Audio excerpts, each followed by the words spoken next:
Magandang tanghali po sa inyong lahat, mga kapanalig. Ipinagdarasal ng Radyo Veritas ang lahat na intensyon para sa araw na ito. Mga pasasalamat, kaarawan, personal na panalangin, mga kagalingan at kapayapaan ng mga kaluluwa. Ganon din po sa mga intensyon ng ating mga donors at members ng Kapanalig Radio Community. Ang misa po natin ngayon ay hatid sa atin ni Mr. and Mrs. Troy and Lisa Cruz.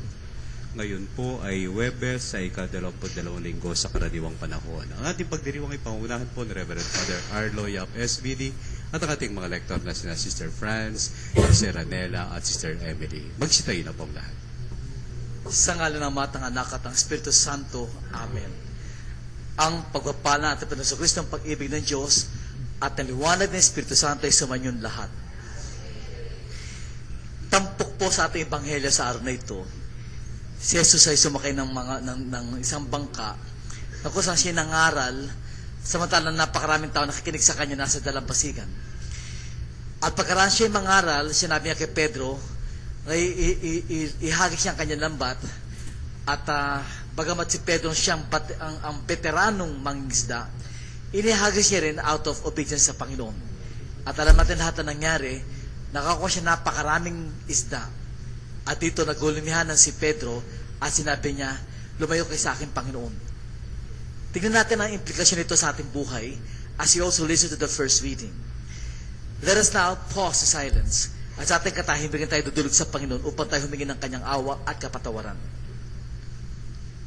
Inaamin ko Sa makapangyarihang Diyos at sa inyo mga kapatid, na lubha ako nagkasala sa isip, sa salita, sa gawa, at sa aking pagkukulang. Kaya isinasamo ko sa Mahalabirheng Maria, sa lahat ng mga anghel at mga banal, at sa inyo mga kapatid, na ako'y ipanalangin sa Panginoong ating Diyos. kawan tayo na makapangyarihan Diyos, patawan sa ating makasalanan, patumayan tayo sa buhay ng walang hanggan. Amen. Panginoon, kaawaan mo kami. Panginoon, kaawaan mo kami. Kristo, kaawaan mo kami. Kristo, kaawaan mo kami. Panginoon, kaawaan mo kami. Panginoon, kaawaan mo kami. Manalangin tayo. Ama namin makapangyarihan, tanang pinakamabuti iyong tinataglay. Gawin mong sa aming kaloobay na manuot ang pag-ibig sa iyong ngalang dakila at bantog, upang sa pag-unlad ng aming pagsunod sa panampalatayang iyong ipinagkaloob, mapagyaman mo ang kabutihang iyong inihandog, at ang iyong pinagyaman ay mapanatili mong lubos sa iyong pagsubaybay sa amin at pagkupkop. Sa pamamagitan ni Kristo kasama ang Espiritu Santo, magpasawalang hanggan. Amen. Amen. Pagbasa mula sa unang sulat ni Apostol San Pablo sa mga taga-Korinto. Mga kapatid, huwag dayain ni numan ang kanyang sarili. Kung may nag-aakalang siya'y marunong ayon sa sanlibutang ito, ibilang niyang siya'y mangmang upang maging tunay na marunong. Sapagkat ang karunungan ng sanlibutang ito ay kamangmangan sa paningin ng Diyos. Ganito ang sinasabi sa kasulatan, hinuhuli niya ang marurunong sa kanalyan na ring katusuhan. Gayon din, alam ng Panginoon na ang iniisip ng marurunong ay walang kabuluhan. Kaya't huwag ipagmalaki ni numan ang nagagawa ng tao. Ang lahat ay inyo, si Pablo, si Apolos, at si Pedro. Ang sanlibutang ito, ang buhay, ang kamatayan, ang kasalukuyan, at ang hinaharap, lahat ng ito'y sa inyo. At kayo'y kay Kristo, at si Kristo na may sa Diyos. Ang salita ng Diyos. Salamat sa Diyos. Ang daigdig, lahat doon, ang may-ari ating poon.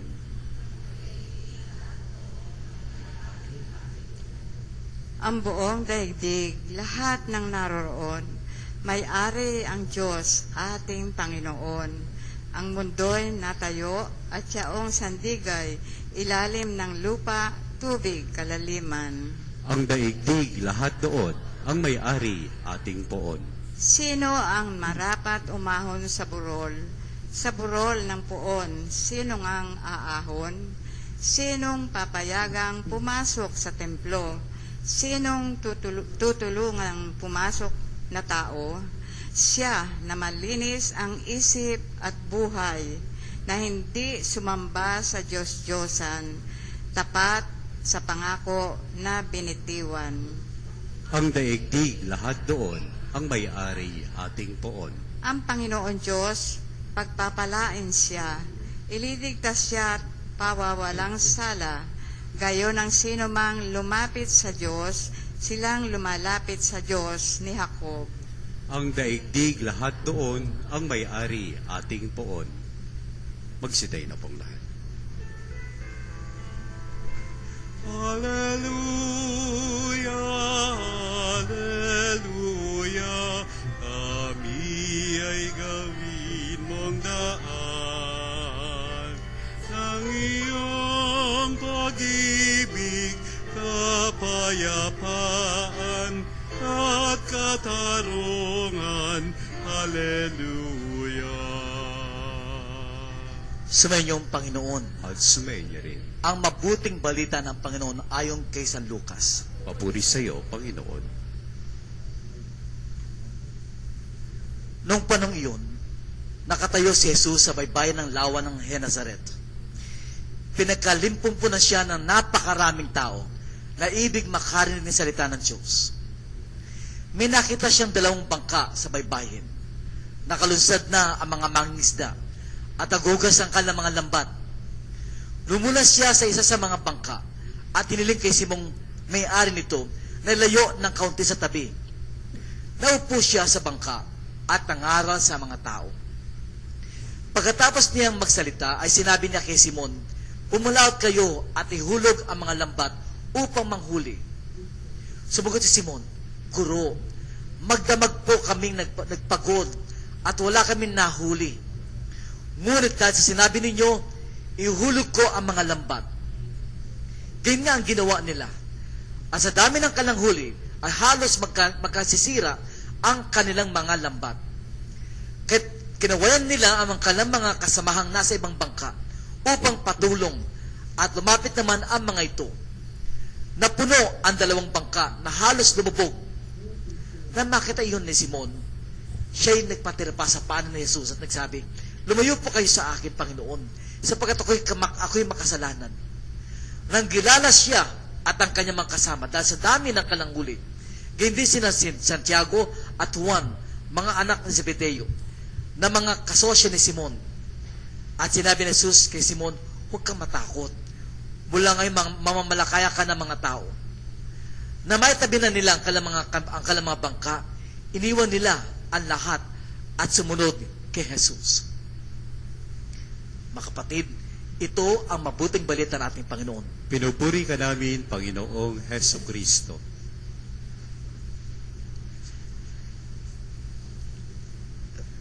Babaybayin natin ang ating salmong tugunan. Balikan natin ang ating salmong tugunan. Para makita natin yung dunong ng ating simbahan. Yung dunong ng Espiritu Santo para sa kanyang simbahan. Tingnan natin ang mga pagbasa. Sabay-sabay natin ulitin ang ating salmong tugunan ngayong araw na ito. Ang daigdig lahat doon, ang may-ari ating. Ang daigdig lahat doon, ang may-ari ating Panginoon. Ang daigdig lahat doon. Ibig sabihin yan, itong kandelaryang hawak ko, sino may-ari? Ang ating poong Diyos. Itong basket na ito, sino may-ari? Ang ating poong Diyos. Itong radyo beta, sino may-ari? Ang ating poong Diyos. Yung ating mga damit, sino may-ari? Ang ating poong Diyos. Yung hangin, sino may-ari? At yung buhay natin, sino may-ari? At yung ating mga pag-iisip, sino may-ari? Ang ating poong Diyos. Sabihin, lahat doon, ang daigdig, lahat doon, ang may-ari ay ating poon. Kung titignan yung ating ebanghelyo, at the very start of the gospel, si Jesus ay nangangaral. At as usual, one of his favorite na gamitin ng kanyang pangangaral, dahil napakaraming tao, siguro sabihin natin, libo-libong mga tao. Mas be about 2,000 to 3,000 people na nagkaipon-ipon. Anong dahilan? Para makaparinig ng kanyang salita. Sumakay siya sa isang bangka. Okay? At habang siya nasa bangka, nagpalawat ng kaunti, doon siya nangaral. Doon siya naupo sa bangka, habang nakaharap sa mga tao nasa dalampasigan. Ano yung mga kapanalig kung bakit? Kasi ang kanyang sound system ay yung tubig. Nung araw, magsalita ka sa libu-libong tao, 2,000-3,000 tao, siyempre ang boss mo maliit na. Nung araw, dalawa lang sound system, ang ginamit na sound system, yung tubig. Isipin natin, most likely kayo makapanalig, kayo nakaranas na nasa beach, nasa cottage. Kung babalikan niyo yung mga karanasan ninyo na kayo nasa beach, yung mga anak mo, halimbawa, kaibigan mo, na nasa beach na nagsiswimming sa tubig, ikaw nasa cottage, kahit na kalahating kilometro yung layo nila, dinig mo sila. Pati bulong-bulong ang dinig mo. Isang favorite na gawin ng Panginoon para mangaral sa napakaraming tao ay dalampasigan. Another favorite niya ay siya nasa paan ng bundok, ang mga tao nasa taas, sa bundok. Doon siya nangangaral. Yun ang mga sound system. Okay? Now, this Jesus was preaching. And after his preaching, sabi niya, kay Simon Pedro, magpalaot ka na kaunti. Ihagis mo ang lambat. Isipin mo, yung binibigay sa ating ebanghelyo ngayon, sinasabi niya, yung mga mangingisda, kamukha ni Simon Pedro, ay naglilinis at naghuhugas ng lambat nila eh. Ibig sabihin niya, umaga na. Bakit? Kadalasan po, hindi naman kadalasan, kundi talagang lahat sa mga isda na marunong mag-isip, nangingisda sila sa gabi. Bakit? Kapag may isang lampara ka, at gabi yun, yung mga isda lumalapit sa isang ilaw ng lampara. Kaya mura ang isda kapag madilim. Kapag kabilugan ng buwan, mahal ang isda. Ano yung bakit? Dahil sa kabilugan ng buwan, maliwanag sa buong dalampasigan, sa buong ang liwanag, kaya yung mga isda nagpapangalat. Kaya ang hirap manghuli ng isda kapag kabilugan ng buwan. Sa salita, ang mga isda, hinahanap nila ang liwanag. Kapag may isang lampara, madilim na madilim, isang lampara, ang mga isda nagkukumpulan. Okay? Now, kung umaga noon, ibig sabihin, mahirap manghuli ng isda. Bakit? Liwanag na eh. And here comes Jesus saying, sa isang veterano mangingisda, tumanda na siguro lahat, ito si Simon Pedro, sa pangisda, kasabi sa kanya, ihagis mo ang iyong lambat. Ikaw ba naman, veterano mangingisda? Tatawa-tawa ka. Kasabi mo, Lord naman, nagbibiro yata kayo. Magdamago kaming... Pero hindi na siya nagtanong muna.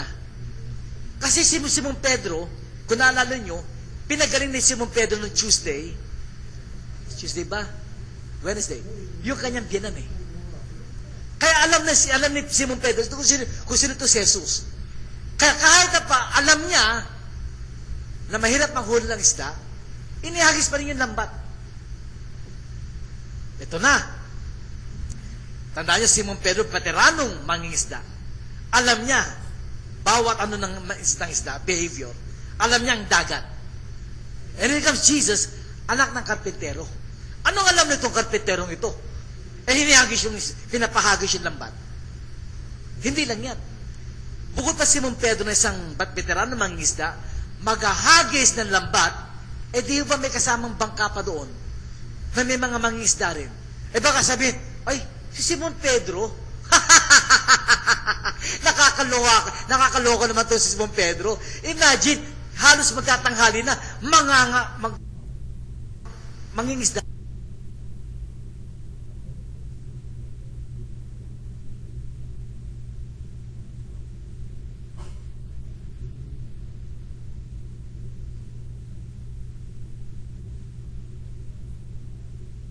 Pa rin.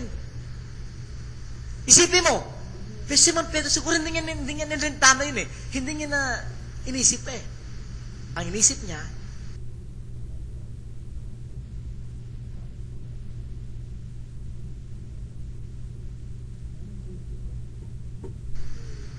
Sundan si Jesus. Sundin si Jesus. Sa madaling salita, nakahuli napakaraming isda. Ano reaksyon ni Simon Pedro? Nanikluhod, sabi niya, Panginoon, ako'y matagal na nangingisda,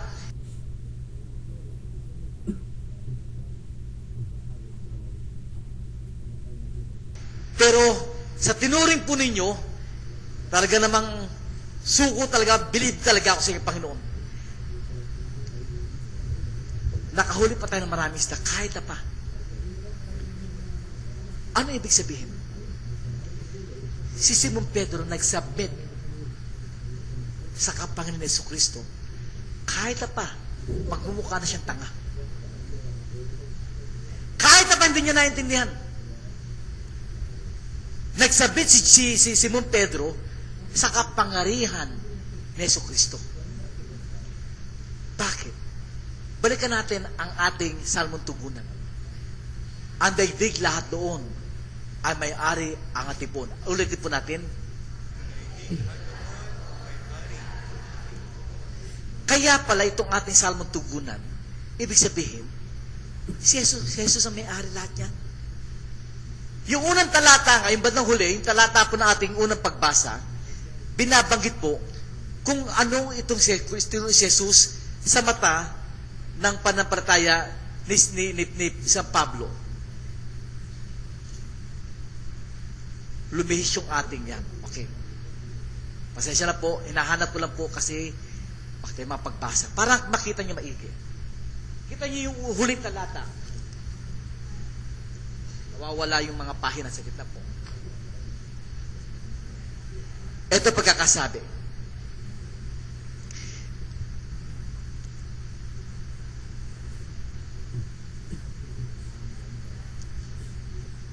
Okay, ito po yan.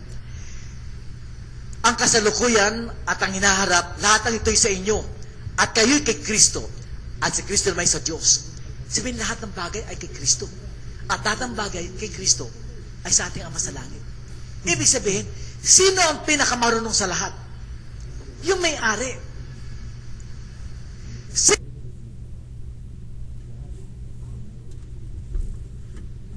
Sino ang merong nakakaalam sa lahat? Yung may-ari. At sino may-ari ng lahat? Ang ating Panginoon sa Kristo. My dear friends, kung sino man na may sakit sa inyo,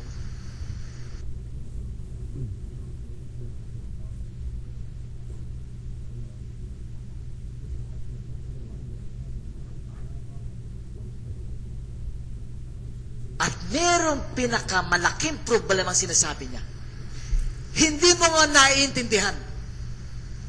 Hindi mo mawatasan kung bakit sa dinaming-daming tao, ikaw may sakit na ganun. Kapanalig, nahirapan ka intindihin. Pero sinasabi sa araw na ito, huwag ka mag-alala kapanalig. Bakit? Ang may-ari ng lahat ay wala iba ko dating poon. At kung siya may-ari ng lahat, siya nakakaalam ng lahat. Hindi man natin maintindihan kung bakit. Anong kinakailangan? Submit to the wisdom of God. Isuko natin ang ating karunungan sa karunungan ng Diyos. Sapagkat yung karunungan natin ay hindi kasing laki ng karunungan ng Diyos. At yung karunungan na ngayon,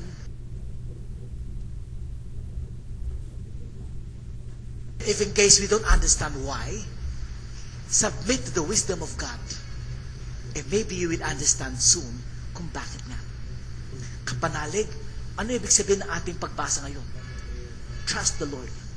Trust in His wisdom, mami. Kahit ano mangyari, pagkatiwala natin ang karunungan ng Diyos. Bakit? Sapagkat siya ang may-ari ng lahat. Ang daigdig, lahat doon ang may-ari ay ang ating poon.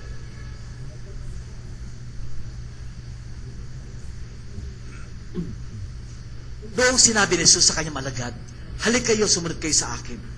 Tinawag rin niya tayo sa kanyang halimbawa ng panalangin upang ibahagi ang ating panalangin sa iba. Maging mapagbigay tayo sa kanya sa ganoong panalangin sa bawat kahilingan at sasagot, Panginoon, dinggin mo ang aming panalangin. Panginoon, dinggin mo ang aming panalangin. Ang Santo Papa, mga obispo, mga pari, at lahat ng tinawag upang mamalakayan ng tao, Naway magkaroon ng tapang at tiyaga na ihagis ang lambat ng paglilingkod sa malalim na karagatan ng buhay. Manalangin tayo sa Panginoon. Panginoon, dinggin mo ang aming panalangin. Ang mga mangingisda at lahat ng nagtatrabaho sa karagatan, naway tumanggap ng maraming ani ng nag-uumapaw na yaman ng Diyos. Manalangin tayo sa Panginoon. Panginoon, dinggin mo ang aming panalangin. Tayo naway magkaroon ng katapangan na ipahayag sa mga hindi sumasampalataya ang mabuting balita ng Panginoon. Manalangin tayo sa Panginoon. Panginoon, dinggin mo ang aming panalangin. Ang mga may sakit, mga nalulumbay, at mga nagdurusa sa karamdaman ng isip at katawan, naway hipuin ng Panginoon. Manalangin tayo sa Panginoon. Panginoon, dinggin mo ang aming panalangin. Ang mga yumao, naway makamit kay Kristo ang walang hanggang gantimpala. Manalangin tayo sa Panginoon. Panginoon, dinggin mo ang aming panalangin. At sa mga may kaarawan sa mga araw na ito, Narcingo Villanos, Lita Payawal, Reyna Lim, Bebsi Ramos, Miling Apanapaw, Heidi Cueto, Wilma Sison, Dali Alano, Lydia Acob, and Chato and Audrey Solis. Manalangin tayo sa Panginoon.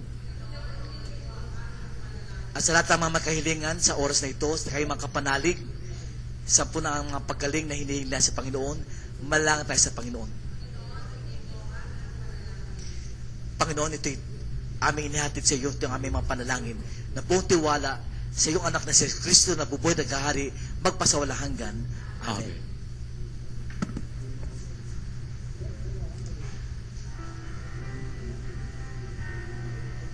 Kunin at tanggapin ang alay na ito, mapabiyayang nagtuna sa pagkapala mo.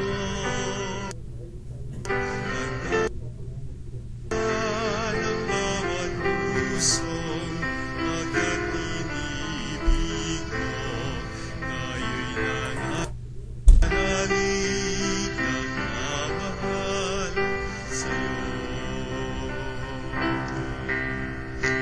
Tinapay na nagmula sa butil ng trigo. Nagdaing nagbibigay ng buhay mo. Magsitay na po. Manalangin tayo mga kapatid, upang paghahain natin kalunan ng Diyos sa mga makapangyarihan. Tanggapin nawa ng Panginoon itong paghahain sa iyong mga kamay sa kapurihan niya at karangalan sa ating kapakinabangan at sa buong sambayanan niyang banal.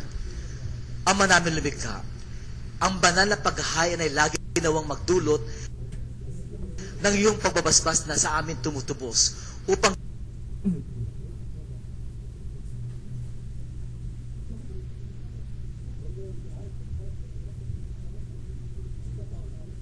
ginaganap mo sa aming pagdiriwang ay maging lubos na pagkakaloob ng iyong pagmamahal sa pamagitan ni Kristo kasama ng Espiritu Santo magpasawalang hanggan. Amen. Sumayin niyo ang Panginoon. At sumayin niyo rin. Itaas sa Diyos inyong puso at diwa. Itinaas na namin sa Panginoon. Pasalamatan natin ang Panginoong ating Diyos. Marapat na siya ay pasalamatan. Ang maraming makapangyarihan tunay nga marapat ang aming pasalamatan. Ikinalugod mong likain ang sanlibutan na iyong pinagbabago at itinarangal sa pamagitan ng iyong na kinalulugdan. Kaya't utang na loob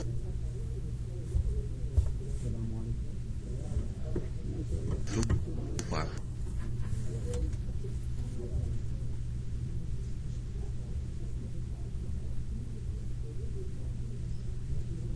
mga bagay na hindi nga naintindihan. Yung mga bagay na hindi nga naintindihan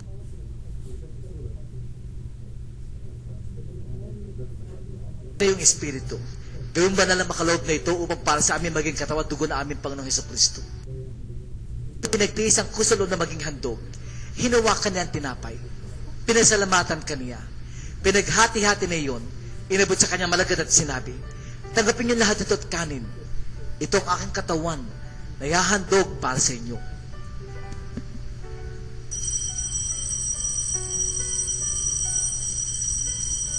Panginoon, isinusuko namin lahat ng aming mga karamdaman. Kahit lalo tigit din namin maintindihan kung bakit. Salamat, Panginoon.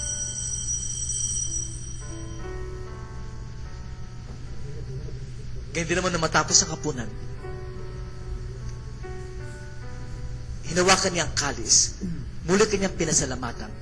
Iniabot niya ang kalis sa kanyang mga alagad at sinabi, tanggapin niyo lahat ito at inumin. Itong kalis ng aking dugo ng bago't walang hanggang tipan. Ang aking dugo na bubuhos para sa lahat at para sa lahat sa pagpapatawad ng mga kasalanan.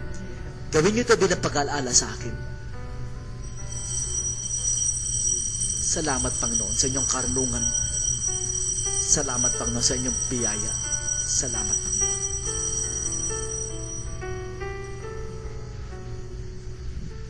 Ipagbunyi natin ang misteryo ng pananampalataya. Si Kristo'y namatay, si Kristo'y nabuhay, si Kristo'y babalik sa wakas ng panahon. Ama, ginagawa namin ngayon ang pag-aalaala sa pagkamatay at muling pagkabuhay ng iyong anak. Kaya tinaalan naman si tinapay nagbibigay buhay at ang kalis ng kakalot ng kaligtasan. Kami nagpapasalamat at kami minarapat na tumayo sa harap mo para maglingkod sa iyo. Isinasama namin kami magsasalo-salo sa katodugo ni Kristo ay mabukod sa pagkakaisa sa pamagitan ng Espiritu Santo. Alahanin mo, amalingapin ang simbahan na ganang subong daigdig, puspusin mo sa pag-ibig, kaisa ni Francis na aming Santo Papa, o Nestor aming Obispo at tanang kaparian. Alahanin mo rin mga kapatid namin nahimlay na may pag-asang sila'y muling mabubuhay. Ganyan din lahat ng mga pumanaw. Kawa mo sila at patuloyin sa iyong kaliwanagan. Kawa mo at pagkitapatan kami lahat na makasalo sa buhay ng walang wakas. Kaysa na mahal ng Birheng Maria, na ina ng Diyos. Kaysa na mapustot ng lahat ng mga banal na namulit sa didig ng kalugod-lugod sa iyo. May pagdiwang nawa namin ang pagpupulis kararangal mo sa pamamagitan ng yunak na aming Panginoong Heso Kristo.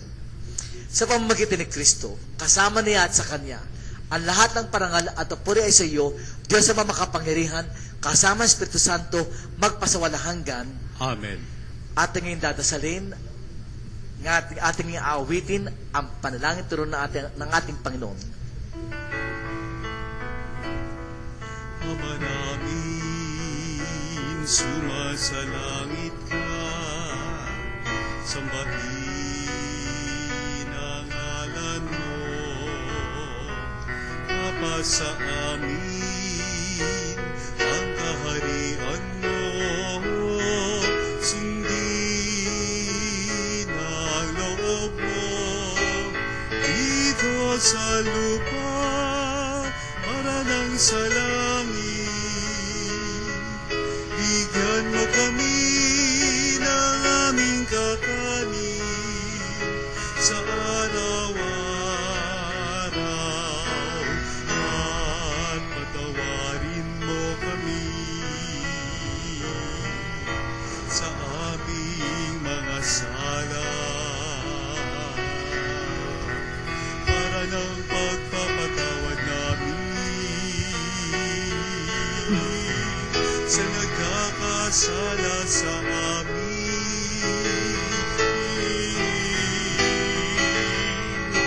At huwag mo kaming ipahintulot sa tukso at iagya mo kami sa lahat ng masama. Hiniling namin kami Diyos sa lahat ng masama, pagkalooban ng kapayapaan araw-araw, iligtas sa kasalanan, at ilayo sa lahat ng kapahamakan. Samantalang aming pinananabikan ang dakilang araw ng papahayag si Kristo ang aming tagapagligtas. Sapagkat sa iyo ang kaharian at ang kapangyarihan at ang kapurihan magpakailanman. O Panginoon sa Kristo, sinabi sa mga apostol, kapayapaan iniiwan ko sa inyo. Mga kapayapaan na binibigay ko sa inyo. Tunghayan mo ang aming pananampalataya at huwag ang aming pagkakasala. Pagkalooban mo kayo ng kapayapaan at pagkakaya sa iyo sa iyong kalooban, kasama ang Espiritu Santo, magpasawalang hanggan. Amen. Ang kapayapaan ng panalaging sumainyo. At sumainyo rin. Ang buhay natin, sino may-ari? Kaya pala pag namatay tayo, ang sinasabi, binawian ng buhay. Pag nalagutan ng hininga, ang sinasabi natin, binawian ng buhay. Bakit? Kasi ang Diyos ang may-ari. Kaya kung may give each other sana peace, sasabihin mo muna, ang Diyos ang may-ari ng lahat. God bless you and peace be with you. Okay? Do this now in Jesus' name. Ang Diyos ang may-ari ng lahat, kapanalig. God bless you and peace be with you. Kordero ng Kordero Diyos. ng Diyos na nag-aalis ng mga kasalanan ng sanlibutan, maawa ka sa amin. Kordero ng Diyos na nag-aalis ng mga kasalanan ng sanlibutan, maawa ka sa amin. Kordero ng Diyos na nag-aalis ng mga kasalanan ng sanlibutan, ipagkaloob mo sa amin ang kapayapaan.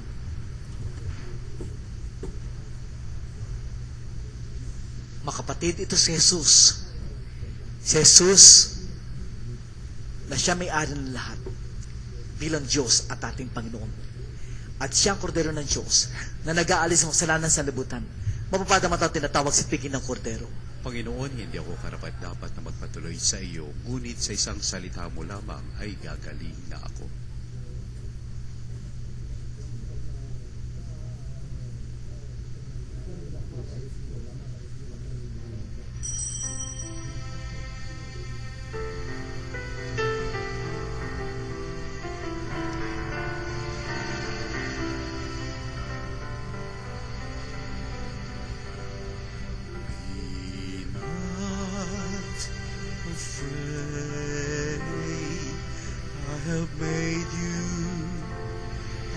Saved you, I have called you, you are mine, you are precious to me, and I love you.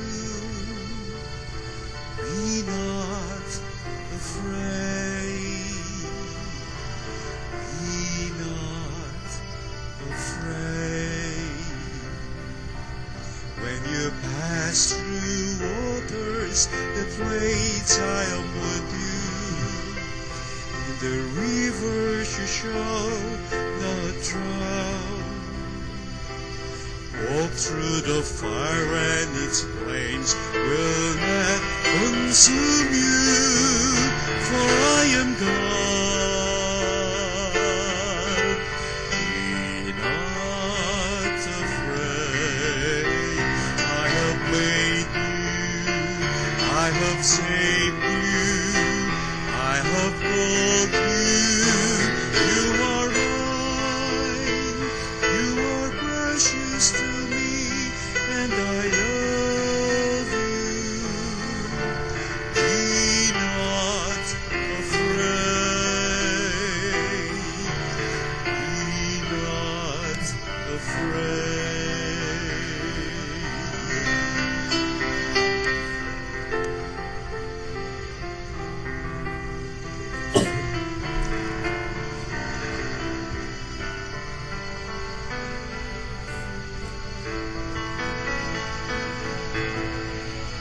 Mga kapanalig, ating dasalin ang komunyong espiritual. O Jesus, nananalig ako sa pananahan mo sa kabanal-banalang sakramento. Minamahal kita higit sa lahat at hangad ka ng aking kaluluwa. Hindi ko man matatanggap ngayon ang iyong katawan at dugo, inaasahan ko na patuloy kang mamumuhay sa aking puso. Naniniwala ako na narito ka at kaisa ka ng aking buong pagkatao. Huwag mong ipahintulot na mawalay ako sa iyo. Amen. Bless your church, Lord. That we may be merciful with the weak and the lost. Bless your church, Lord. That we may humbly confess our sins and return to God. Bless your church, Lord. That we may frequently and devoutly receive Holy Communion. Bless your church, Lord. Let us pray. God our Father, we are all your children. Make of us a nation of mercy and compassion, eager to meet Pope Francis. Make us a nation of holiness and heroism through Christ our Lord. Amen. At para sa lahat ng mga may karamdaman, kasama si Mirna Torres, lalo tigit yung mga may cancer, sa mga panalangin ng kagaya.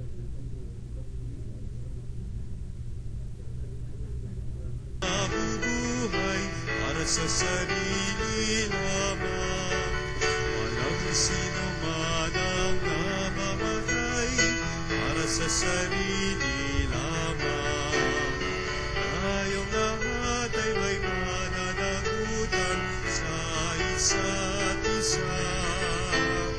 Tayong lahat ay tinipon ng Diyos na kapiling niya.